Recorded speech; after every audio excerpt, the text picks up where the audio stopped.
नेताओं को अपना लालच, स्वार्थ ये छोड़ करके जो है देश के हित में, संविधान के हित में, मूवमेंट के हित में और संविधान के हित में काम करना होगा। तब जाकर के इनकी अस्मिता, इनको सम्मान मिलेगा और देश परिवर्तन होगा पूरे देश में। सांसद जी, परिचय देते हुए बताएं, आज भारत छोड़कर नेपाल में आए हैं यहाँ लोगों को जो है सभा संबोधन करने के लिए, क्या उद्देश्य रहा? उद्देश्य ये था कि तथागत बुद्ध की धरती है।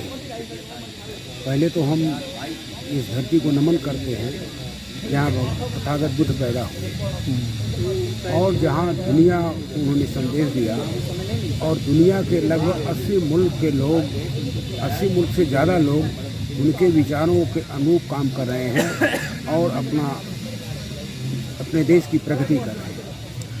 इसलिए हम यहाँ पर आज यहाँ के लोगों को बधाई देना चाहते हैं कि उन लोगों ने हमें यहाँ पर बुलाया, हमें सम्मानित किया और नमन करते हुए, और बाबा साहेब जिन्होंने देश का संविधान बनाया भारत का और आज वो दुनिया में नहीं है, लेकिन बाबा साहब ने देश का संविधान बना करके जो है इस देश के लोग, जो जिन्हें इस देश में इंसान नहीं समझा जाता था, यहाँ के दबे कुचले समाज, पिछड़े वर्ग के लोग, SC/ST के लोगों को बाबा साहब ने संवैधानिक अधिकार दिया और आज उनके भी चरणों में हम नमन करते हुए उन वीर सपूतों के चरणों में जिन्होंने देश की आज़ादी के हंसने से फांसी, चाहे नेपाल हो चाहे भारत के फांसी फंदे चढ़ने का काम किया, उनके भी चरणों में हम पुष्पित करते हैं। इस समस्या का जो है निदान सैकड़ों वर्षों से तमाम महापुरुषों ने इसके लिए आंदोलन किया और संघर्ष करते चलाए, क्या वजह रही कि अभी तक लोग जागरूक नहीं हो पाए? इसका कारण ये है कि हम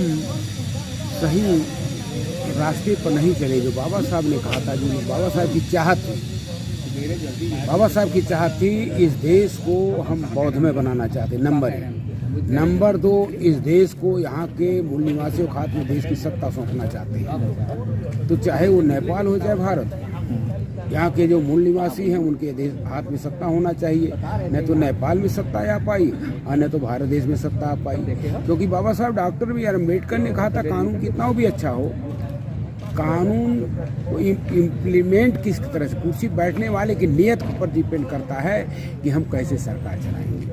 तो जिन लोगों, संविधान तो बहुत अच्छा बना, लेकिन कुर्सी बैठने वाले लोगों ने जो संवैधानिक अधिकार था वो नहीं दिए।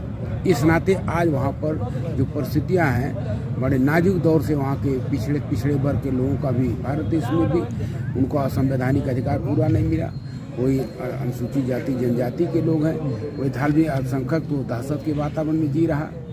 और नेपाल का हाल तो यही है जहाँ पर अपने लोग, इनको अपने इस पर नाज होना चाहिए कि हम तथागत बुद्ध की धरती के हैं और जहाँ दुनिया के लोगों को संदेश मिला, ये तो पूरा बौद्ध में अब तक हो जाना चाहिए था। यहाँ आप पूर्व में विधायक भी रहे, सांसद भी रह चुके हैं BSP से जी। उत्तर प्रदेश के 4 बार मुख्यमंत्री बहन जी बनी। मान्यवर कांशीराम साहब ने पूरा कमान और डोर दिया, जब तक थे तब तक पूर्ण बहुमत से सरकार में थे। क्या वजह रही आज जो है बहन जी काफ़ी दूर पे नज़र नहीं आ रही हैं? नहीं, ऐसा है कि कोई कारण होगा, जो कुछ परिस्थितियाँ ऐसी हैं कि जब जिस तरह का लाइन आर्डर बहन जी ने उत्तर प्रदेश में लाया था, लाइन आर्डर और कानून का राज कायम किया, उससे तमाम ऐसे लोगों को दहशत पैदा हुई। आज जिसके नाते उन लोगों ने अपने साजिश के तौर पर हमारे पिछड़े दबे कुचले समाज के लोगों ने बरगलाने का काम किया। तमाम लोग इधर उधर भटक गए हैं और लोग प्रयास किया जा रहा है कि सारे लोग, आज के जो हालात हैं हमारे लिए इस देश में जो है मूवमेंट के हित में, जो भारत देश में इस समय चल रहा है मामला, मूवमेंट के हित में, देश के हित में, बहुजन समाज के हित में और संविधान के हित में हम लोग काम कर रहे हैं। और जो भी नेता, जिस पार्टी के लोग इन 4 मुद्दों को लेकर के जो है मूवमेंट के हित में, देश के हित में, बहुजन समाज के हित में और संविधान के हित में काम नहीं करेंगे, उनका बिल्कुल जो है नेस्तनाबूद हो जाएंगे। इसलिए आज सबकी आवश्यकता है, मैं आज आपके चैनल के माध्यम से मैं आह्वान करना चाहता हूँ भारत देश के लोगों को या नेपाल के लोग इकट्ठा होकर के, और आज संविधान को बचाने के लिए भारत देश में उनकी नैतिक जिम्मेदारी है और नेताओं को अपना लालच, स्वार्थ ये छोड़ करके जो है देश के हित में, संविधान के हित में, मूवमेंट के हित में और संविधान के हित में काम करना होगा। तब जाकर के इनकी अस्मिता, इनको सम्मान मिलेगा और परिवर्तन होगा पूरे देश में। भारत देश में परिवर्तन। सत्ता पक्ष ये भी कहते हैं, विपक्ष में लोग कहते हैं कि बीएसपी जो है बीजेपी की टू पार्टी हो चुकी है। नहीं, ये गलत बात है। ये वो तो गुमराह करने के लिए लोग कह रहे हैं। अपने लोग भी एक दूसरे कहीं न कहीं थोड़े से स्वार्थ में भाग गए हैं। अभी नहीं आएगा, कुछ दिनों के बाद तब पता चलेगा कि कहाँ हम लोग क्या काम कर रहे हैं। इसलिए हम लोग चाह रहे हैं कि पूरे देश के नेताओं से जो पार्टी बनाए हैं या सामाजिक संगठन के लोग हैं, मैं उनका आह्वान करना चाहता हूँ, हमें एकजुट होकर के एक मंच पर आकर के जो माननीय कांसीराम जी ने कहा था, एक झंडा और एक जो है चुनाव निशान के नीचे बैनर तले आकर के हमें देश को बचाना है, संविधान को बचाना है, बहुजन समाज के हितों को बचाना है और मूवमेंट को बचाना है, जिनके लिए हमारे महापुरुषों ने कुर्बानी दिया। बाबा साहब ने 4 बच्चों को बनवाया और महात्मा ज्योतिराव फूले, छत्रपति साहू जी महाराज, गुरु नारायण, ए.वी. रामास्वामी और सम्राट अशोक के सपनों का भारत हमें बनाना है और उन वीर सपूतों के सपनों का भारत बनाना है जिन्होंने हंसने से फांसी के फंदे पर चढ़ने का काम किया है। आज उनके सपनों का भारत नहीं बन पाया। भारत उनके सपनों का भारत, उनका सपना था कि जब हमारा देश आज़ाद होगा, इस देश के हर नागरिक को मूलभूत आवश्यकताएं मुहैया कराई जाएंगी। वो मूलभूत आवश्यकताएं रोटी, कपड़ा, मकान, दवा, शिक्षा और रोजगार। मैं सवाल करना चाहता हूं, चाहे वो पिछली सरकारें रही हो, चाहे वो कांग्रेस सरकार रही हो, चाहे बीजेपी की इतनी दिन तक सरकार रही है, 2 बार सरकार बनी, क्या इस देश के हर नागरिक को रोटी की व्यवस्था हो पाई? क्या इस देश के हर नागरिक को कपड़े की व्यवस्था हो पाई? क्या इस देश के हर नागरिक को मकान की व्यवस्था हो पाई? क्या इस देश के हर नागरिक को दवा की व्यवस्था हो पाई? क्या इस देश के हर नागरिक को शिक्षा की व्यवस्था हो पाई? क्या इस देश के हर नागरिक को रोजगार की व्यवस्था हो पाई?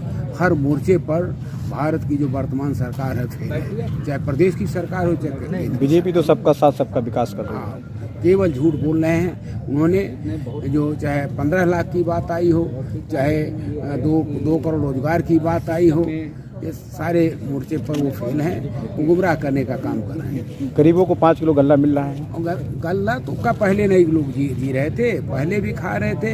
आज खाली इनकी सरकार 8 साल के लगभग सरकार बन गई, तो क्या अभी केवल इस बार जो बजट पेश हुआ उसमें चीनी भी सब्सिडी में आ गई। वो सब देखते चलिए आगे क्या होता है। बहुत कुछ लोकसभा चुनाव को लुभावना तो नहीं है। बिल्कुल लोकसभा लुभावने की बात है। अब सारे नौकरियां इन बेरोजगार लोग को हम 2 करोड़ नौकरियां देंगे, अब तक तो लगभग 18-19 करोड़ उनको नौकरियां देना चाहिए था। कहाँ कितने लोगों को नौकरी दिए? ये केवल गुमराह का सब समझ रहे हैं लोग। आने वाला समय बतलाएगा कि कहाँ लोग जाएंगे, किसकी सरकार बनेगी।